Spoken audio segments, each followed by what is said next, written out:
Profesor Briceño, y estoy encantado de decirle que ha venido esta noche al programa. Un aplauso para él, por favor. Muchas gracias. Bienvenido. Bienvenido, bienvenido. Bueno, no sé mucho de ti. Permíteme hacerte algunas preguntas generales de ley. ¿Qué año naciste? ¿En qué ciudad naciste? Yo nací en Caracas en el año 1970. 1970. Eres 5 años menor que yo. ¿Y qué estudiaste, si estudiaste algo? Yo tengo una gran vocación de pobre, entonces escogí letras y mi madre me inscribió en periodismo sin decirme. Me diciendo, bueno, si quieres escribir, pero por lo menos algo que medianamente dé. Sí. Y luego, insistiendo en eso, hice el posgrado en filosofía, hice teatro, prácticamente todas las actividades en las que no se gana ningún dinero. Me faltó mimo, creo que estuve a punto de también ser mimo. Pero estudiaste periodismo, filosofía y teatro. ¿Y te graduaste o fueron...? Me gradué de periodismo, en filosofía no entregué la tesis porque me peleé con el tutor, y teatro hice desde que entré a la universidad hasta hace unos 8 años que dije, bueno, sobre todo hasta que nació mi hija, que dije, bueno, ya ahora hay que ganar dinero. ¿Y cuándo nació tu hija? Mi hija cumplió 9 años en marzo. ¿Es hija? Hija, tengo una de 9 y una de 5, que yo sepa. Felicidades, ¿cómo se llaman? Bernarda y Alma. Bernarda y Alba. Sí, Alma. Alma. Le íbamos a poner Alma, pero le íbamos a haber puesto Al Qaeda, porque en realidad salió ligeramente terrorista. ¿Ah, sí? ¿De qué manera es terrorista Alma? Bueno, digamos, no hay un líquido, una crema, ninguna sustancia acuosa que esté segura en la casa. Mi mujer estaba haciendo un tratamiento con pastillas anticonceptivas que son bastante difíciles de conseguir en Venezuela. Sí. Y antes de salir a la playa me dice, no consigo las pastillas. Pues había sido todo un trabajo conseguirlas.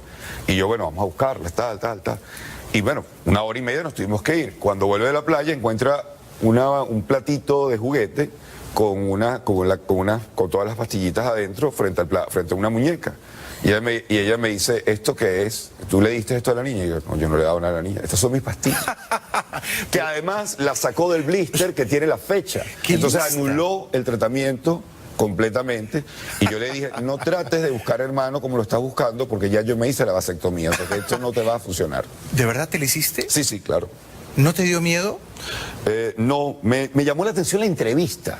¿Cómo fue? La entrevista es muy curiosa porque te miran a los ojos y dicen, ¿estás seguro que quieres hacerlo? Y yo le digo, hermano, usted me introdujo el dedo en el ano hace 2 semanas y usted no estaba tan serio en ese momento. Claro, ¿por qué ahora me incrimina así? Y entonces te dicen, no, yo estoy absolutamente seguro. Y él me dice, no, quiero que entiendas la cantidad de personas que vienen 15 años después aquí. Y se arrepienten. Y vienen con una muchachita para que yo les pegue los tubos otra vez. Porque la nueva novia, la nueva muchacha quiere tener hijos. Y yo le digo, mire, si yo entro por esa puerta, dentro de 15 años, es decir, a los 63 años, con una muchachita, no me pegue los tubos, pégueme un tiro y sáqueme de mi miseria, por favor. Pero es muy curioso. Y digamos, después de la operación, ¿es muy fastidioso? No, para nada, para nada. ¿Te cambia la vida de alguna manera? Para nada, todo eso es mito, para nada. Yo tengo semen light, le quité lo que engorda. Bien. ¿Y cuando terminas igual de bien, igual de rico, el mismo placer? Perfectamente. Todo esos mitos lo hemos generado los hombres porque somos unos vagos para entrar a un consultorio. Exactamente. Porque la operación de la vasectomía es sumamente sencilla. Es como cambiar un cable en este techo. Uno levanta una lámina, pega un cable. La ligadura de trompas, que es el equivalente en la mujer, es como cambiar una tubería en una cocina. Hay que romper baldosa, entrar, encuentras una T de cobre hace 5 años, es horrible. O sea, y del hombre se hace una vasectomía por cada 20 ligaduras de trompa que hay. Wow. Cuando tú dices esto, cuando uno dice que yo me hice la vasectomía, inmediatamente empiezan las mujeres. Ahí tuvo que haber ocurrido en este momento, a pegar codazo al marido. ¿Y ¿viste? tú cuándo? ¿Viste? Claro. Y los maridos me odian. Desde luego, yo también. Es que somos unos cobardes, somos unos pusilánimes. Yo siempre he dicho, si el hombre quedara embarazado, el aborto sería legal hasta el 9º mes de embarazo en todo el mundo, incluyendo el musulmán. Es casi obligatorio. Claro. No habría población mundial, no habría población. Olvídate, abortaríamos a los 8 meses con 3 semanas. No, ya la primera semana, a las primeras 2 semanas que te dicen que no puedes hacer tal cosa o que tienes que... Ya. Sí. Bueno, y entonces tú dijiste cuando nació tu primera hija, Bernarda. Sí, ya hay que hacer dinero, vámonos a la comedia. ¿Y lo lograste? O sea, Empecé con Josh Harris, yo, Rafael Guzmán y Ledo Varela. Muy talentosos los tres. Nos metimos a hacer un show que yo le dije a mi esposo, bueno, yo creo que esto va a ser 3 meses, porque yo leí el material de José Rafael, a mí me tocó como ensamblarlo. Sí. Entonces yo leí el material de José Rafael, leí el de LED. George Harris iba a comenzar con nosotros, pero le dieron el permiso, le empezaron a dar su proceso migratorio aquí, entonces no podía devolverse. Ok. Y como el show se iba a llamar Mi País, Tu País, que es el nombre de una canción popular venezolana muy conocida, yo dije, pero ya va, ¿qué más nacional? Y estamos hablando hace 10 años, ¿qué más país que uno de los comediantes ya esté fuera del país, en la segunda ciudad más importante de Venezuela, que es Miami? Entonces lo metimos por Skype, en unas grabaciones, no estaba en vivo, sí. y yo cuando lo leí, yo dije, mi amor, con lo que va a decir José Rafael y Led Varela, esto va a durar 3 meses. Yo voy a estar de vuelta en la universidad siendo investigador y esto no va a funcionar. Sí, sí. Prepárate, estuvimos 3 años con ese montaje y lo cerramos en el aula magna con 2.500 personas de público. Bueno, mira, es que yo no sé si tú, pero yo creo en el mercado. Uno al final del día está donde el mercado, o sea la gente, o sea el consumidor, te instala. Bueno, es poco lo que se vive en Venezuela con el tema de cada vez que tratas de hacer una reforma económica, cada vez que haces una reforma económica en contra del mercado, sí, es divertidísimo ver como que, pero ¿por qué hay alguien que todavía cree que puede ir a contrapelo del mercado? Claro, contra la mano invisible del mercado. Yo he tratado la vida entera de ser un escritor, la vida entera. Y el mercado me dice, no te compramos tanto como escritor, te compramos en la televisión. Y uno está sentado en la televisión. Toda la vida he querido decir cosas y entendí muy tarde en la vida que ser famoso para ser escuchado. Sí, claro. Antes que escuchado. Bueno, Sabater, gran filósofo español, lo dice, yo no soy un gran filósofo. Es decir, hay cientos de libros que pueden leer, mucho mejores que los míos, pero tengo el factor fama que me da la posibilidad de que sean más leídos que los que deberían ser leídos. Exacto. Hay una mosca aquí, ¿la ves? Aquí en la mesa, aquí. Vino, aquí. ya la vi. ¿La mato o no la mato? ¿Algún budista en la sala No la mato. que vaya a sufrir si matamos la mosca? Me gusta, no la mato. Mira, mi primer instinto antes, mi instinto bárbaro hubiera sido aplastarla con mi libro. Darle alguna utilidad a mi libro. Pero he aprendido... El peso de las palabras que llaman. Pero he aprendido a ver con simpatía a las moscas o a las ratas o a las cucarachas, porque no tienen la culpa, o sea, tienen muy mala prensa. Una mosca no elige ser mosca, hubiera preferido ser mariposa. Y esta es colega, porque esta es histriónica. Es decir, hay todo un auditorio donde ella pudo haberse metido, ya vino al centro de la luz. Vamos a tratar de matarla. Está en el centro del plató. En cualquier momento va a decir algo importante. Pero veo en ella a un chavista, a un intruso. Claro, pero entonces... ¿Tú la quieres matar? No. Después de ver tu programa a veces... Sí, podría haber sido mi reacción. A veces me pongo pistolero. Sí. Tú tienes... mi padre era pistolero. En casa tenía un arsenal. No una pistola, un arsenal. ¿Tú tienes armas de fuego en tu casa? Digamos, legalmente no. Pero eso es una gran respuesta. Mi madre fue ministro en una época y cuando se abrió la fábrica de armas en Venezuela le regalaron la primera pistola que salió de la fábrica. El ministro de Defensa la repartió como si fuera un regalo divertido. Sí. Y lo primero que hizo es que yo tenía, creo que 13 o 14 años. Me dijo, quédatela tú, porque tu papá va a hacer una locura con ella. Y mi papá tenía la suya. Mi papá sacaba el revólver cuando alguien no se movía en el semáforo. Así que yo creo que nunca les... Pero cuando el perro del vecino... Mi padre viajaba mucho por el país, llegaba después de 10 horas de carretera. Si el perro del vecino ladraba mucho, le pegaba tiros a la puerta del perro del vecino. No, estás hablando de mi papá, como no fueron amigos, tu papá y mi papá. Yo nunca he pensado de que es la solución a nada, pero a veces es parte de la solución a algo. Yo tengo 2 pistolas en mi casa con la caja fuerte. Nunca se sabe, ¿no? Nunca se sabe. Cuando uno tiene tantos enemigos. Me ha gustado que tú y yo refrenemos el instinto bárbaro y respetemos la vida de una mosca, ¿no? Sin el respeto a la vida. Y lo que pasa es que está la mosca, pero si tú estuvieras, por ejemplo, en Venezuela, esa mosca podría tener viruela, dengue, chikungunya, entonces, y tú no tienes el tratamiento, entonces en ese momento se te acaba el budismo y se vamos a matar a la mosca porque uno no sabe qué es. Esto puede terminar costándonos pedir una cosa que tienen que traer de Cúcuta por la frontera para que nos podamos tomar un medicamento. Tal cual, aquí es más fácil ser budista. Ser budista. Regresamos después de la pausa.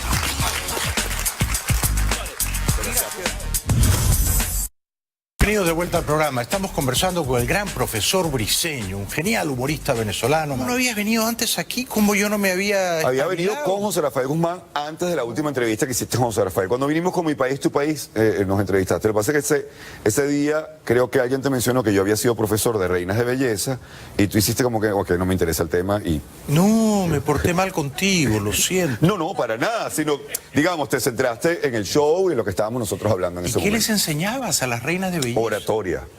Oratoria. Oh. Tengo 3 Mis Universos en el cinturón. O sea, les dabas tu micrófono para que le hablaran. Les daba el truco.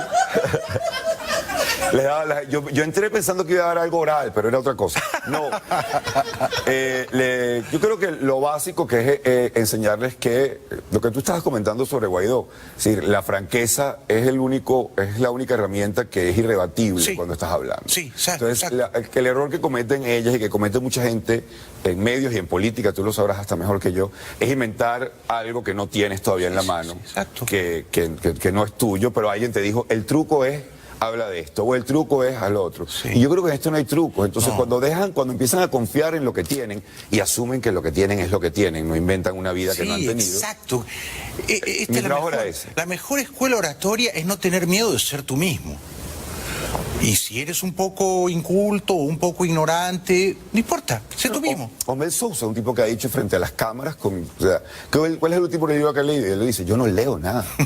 Yo no leo absolutamente nada, me fastidia leer. Sí, sí. Cualquiera diría, no, uno tiene que ser que lee la prensa o que lea una novela. Acuérdate de García Márquez, Sí, sí. o sea, cualquier truco imbécil. Claro. Digo, pero ¿qué tiene de malo? A ellas le digo, cuando usted le pregunte cuál fue el último libro que leyó, digo, a mí no me gusta leer, a mí me gusta el cine. Y la última película que vi fue, es decir, tú puedes que no tengas una película, un libro, pero tienes una película. Sí. Es así.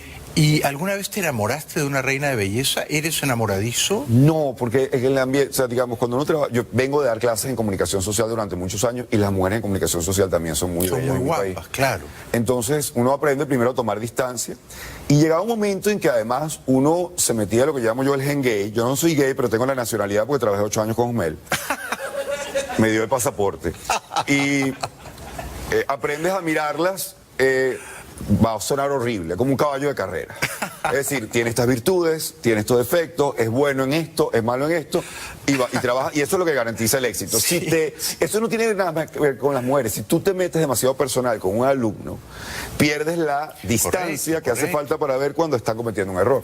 Y tú eres un profesor, no es que te haces llamar graciosamente. No, yo llegué a la comedia y todo el mundo me conocía como profesor Eres un Briceño profesor, en la sí. universidad en comunicación Claro, social. claro. Entonces todos los periodistas me conocían porque les había dado clases.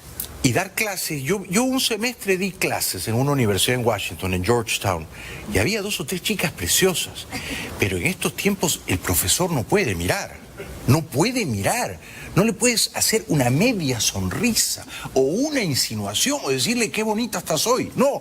Bueno, como Biden, que no podía dar un besito en la Besito nuca. en la nuca. En la nuca. O sea, tienes que andar con un cuidado, ¿no?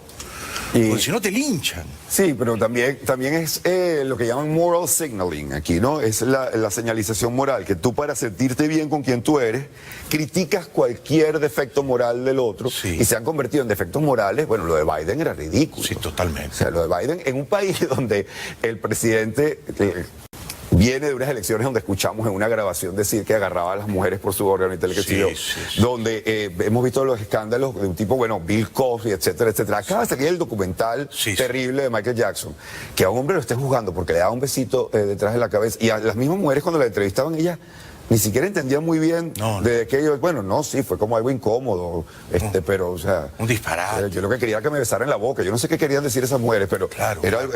Pero estamos en una época en la que hay que tener demasiado cuidado. Sí, muchísimo.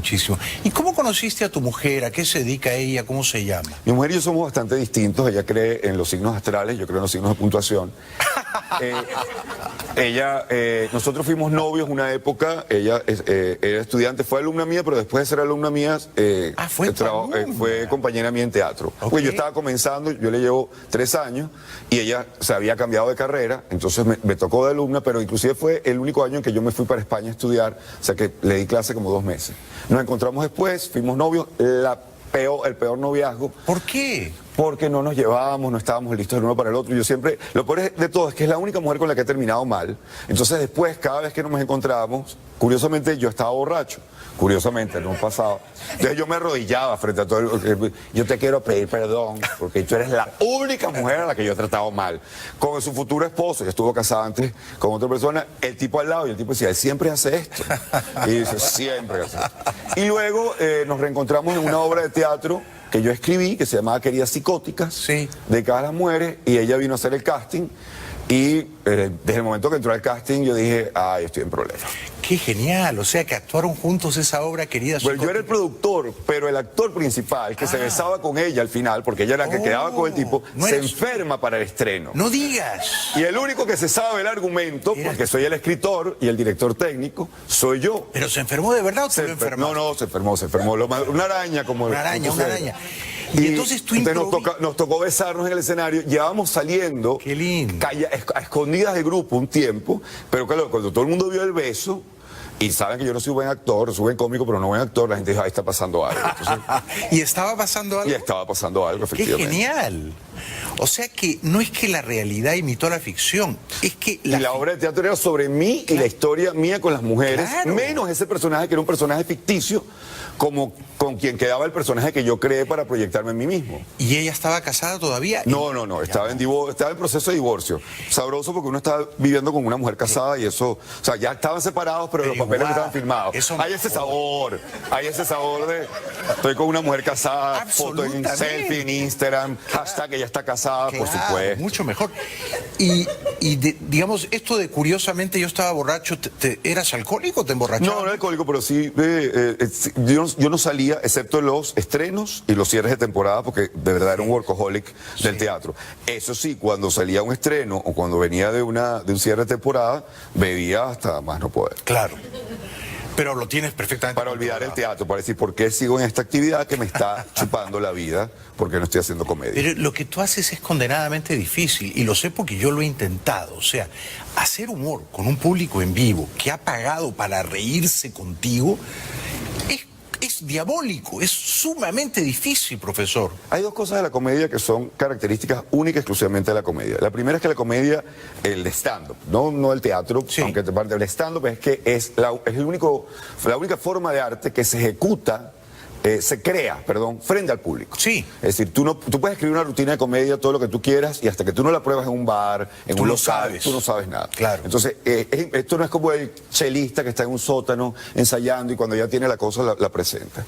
Y lo segundo es que es la única forma de entretenimiento en la que la gente siente el derecho a ser parte de el show en el que estás, comentar y tal. Sí. Y lo tienen en cierto sentido, porque el éxito del entretenimiento es la risa. Es decir, hay una medida perfecta. En teatro la gente puede aplaudir así no hayan entendido la obra. Y te dicen la frase al final, muy interesante, la verdad es que es un gran trabajo.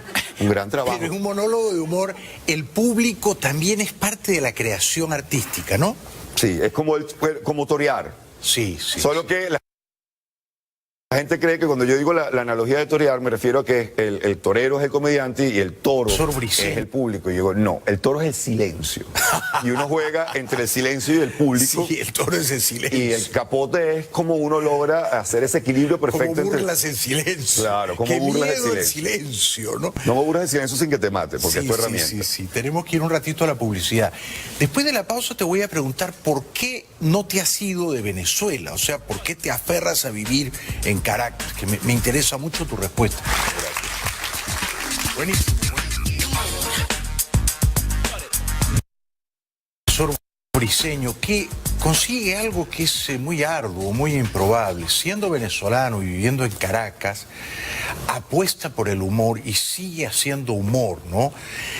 Dicen que a veces cuando los países están al borde mismo del abismo,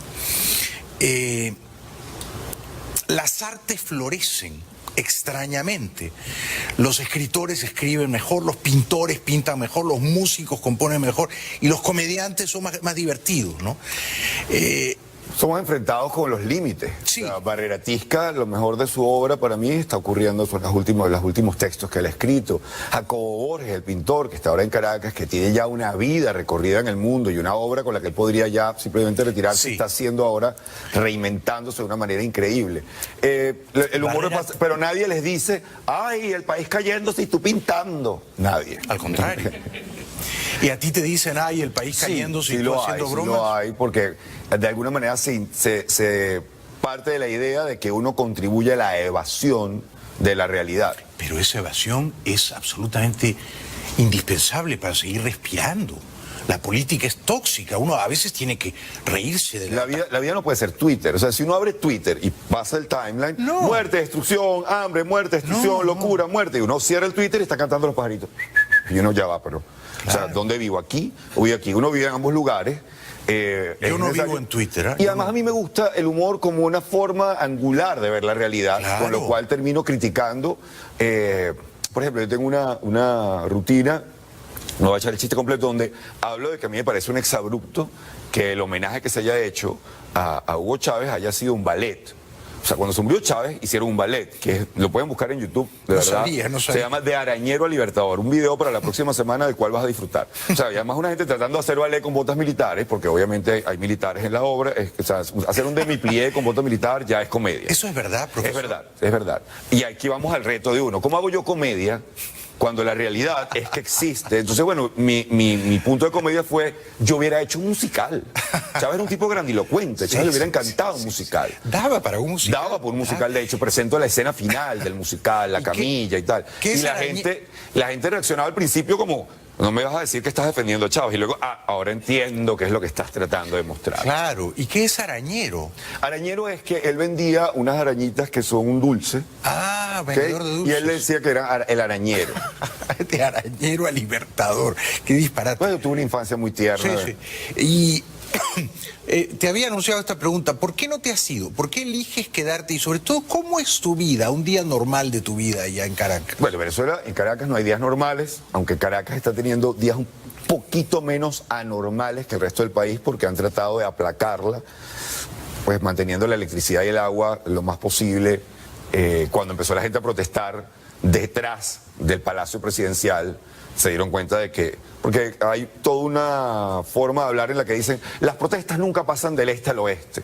Y lo que ocurrió es que la protesta no tuvo que pasar del este al oeste, las marchas no tienen que llegar al oeste, empezaron a surgir en el oeste. Interesante. Entonces Caracas está siendo aplacada, pero ojo, dentro de esa normalidad está llegar el agua una vez a la semana. Si no tienes tanque o doble tanque, es muy difícil resolver el tema del agua. O sea, Entonces, no te puedes bañar todos no los te puedes días. bañar todos los días, obviamente. No puedes tener una hija que le guste jugar con agua, o por lo menos tienes que decidir entre amarrarle las manos y que no toque los grifos. La electricidad está llegando 4 horas al día en lugares como el Zulia, y menos ahora que se cayó una línea otra vez. ¿Y en tu casa hay apagones constantemente? En mi casa hubo apagones fuertes, no ha habido apagones, pero la electricidad que está llegando con una alteración de voltaje que vives con el pánico de cuál equipo se te va a quemar. Y se te ha Sí, y quemado estoy en las alguno. buenas, o sea, estoy en las buenas porque tengo electricidad. Claro. Tengo electricidad. ¿Tienes señal de internet? Tengo señal de internet muy vacilante. Yo cuelgo un podcast en audio los martes que se llama Que se vayan todos y debería colgarlo en video el mismo día. Yo he Y no pasado puedes. 6 días montando un video en YouTube de 1 hora. ¿Trabajas en tu casa? Trabajo en mi casa, trabajo en La Mega, estoy al aire todos los días en una estación juvenil de 6 a 9 de la Radio. mañana. Ah, qué bueno, qué A bueno. nivel nacional. Y está también el tema de cada vez que suspenden clases, labores, etcétera, ¿qué haces con tus hijos? ¿Y qué haces ¿Qué haces tú? con tus hijos? Bueno, yo a veces me lo he llevado para la radio. La radio, de hecho, ya se ha convertido en un gran kinder porque llega todo el mundo con los el niños mundo. y ya tienen una parte casi que el estacionamiento que se adueñaron ellos, son como los niños perdidos, agarraron eso. ¿Les gusta a las niñas acompañarte a la radio? Sí, claro. las dos tienen. Mi hija habla más que yo no le puedo decir nada porque cada vez que le voy a decir deja hablar, mi mujer me pela los ojos como diciendo ¿con qué moral? ¿Con qué moral le dices Claro, tú a ella? déjala hablar. Déjala hablar. Y en esas condiciones, digamos, de franca humillación, ¿por qué eliges quedarte? Bueno, a ver, yo creo que tendría que ser un poco genético. Mi hermana Ana Teresa no se fue hasta que su marido lo sacaron de la compañía de la que trabajaba de petróleo, que era extranjera, y la compañía le dijo, mira, ya nosotros no podemos trabajar en Venezuela, si quieres venir a trabajar con nosotros, Y bueno, se fueron, pero ella aguantó. Y ella estaba viviendo en Maturín, donde los apagones ya hace 10 años eran parte de la cotidianidad y el tema del agua era parte de la cotidianidad. Pero ella aguantó todo. Ella lo que aguantó pudo hasta aguantar. que pudo. Mi hermana Mercedes también aguantó hasta que pudo. Mi hermano Héctor sí, desde pequeño, desde que vimos en Estados Unidos, ya se había quedado un poco con una cultura más... Ojo, se casó con música llanera en Francia, pero había música llanera en una alcaldía en Francia que creo que más nunca se escuchará música llanera en esa alcaldía. Y yo he estado toda la vida en Venezuela. Mi madre, cuando terminó de trabajar para las Naciones Unidas, le ofrecieron o trabajas de secretaria general y directora de Amnistía Internacional o de la FAO. Y ella dijo, no, volvemos a Venezuela porque el país nos necesita. Entonces no condenó. ¡Qué campeón!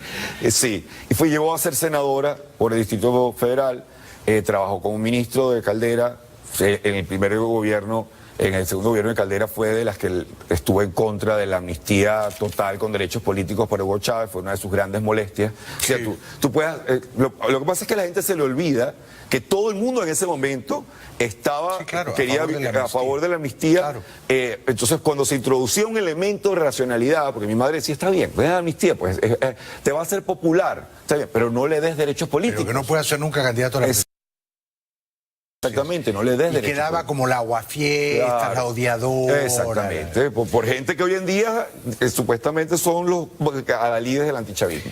Entonces, mi familia tiene, a diferencia de muchas familias que tienen mucha migración, mi familia tiene por ambos lados por lo menos 8 generaciones, 10 generaciones en Venezuela.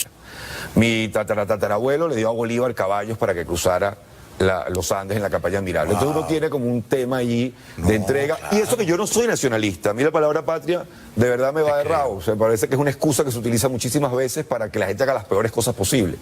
Pero me gusta mi país y me da rabia que alguien me saque de un Exacto. lugar que me gusta. ¿Por qué te vas a ir tú? Que se vayan los malos, es tu país. En eso estamos. ¿No?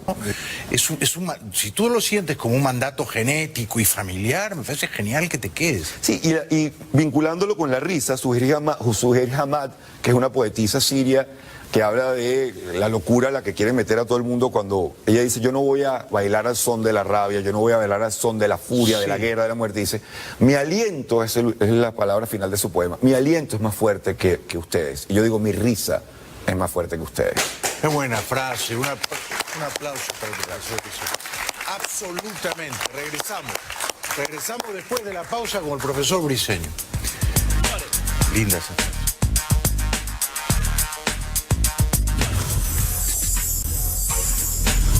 ¿De qué va un poco la línea narrativa de la trama humorística? Los shows de stand-up comedy no tienen línea narrativa, No. pero uno no puede evitar, cuando uno viene de teatro, el que haya un tema subyacente. Mi tema es que yo no lo quería llamar cómico, yo lo quería llamar distinto. El problema es que si tú dices distinto, yo le dije, mi amor, estoy pensando ponerle el show distinto. Y ella me dijo, porque va a ser cómico esta vez. Y yo, ok, está bien, no te tienes que burlar de mí.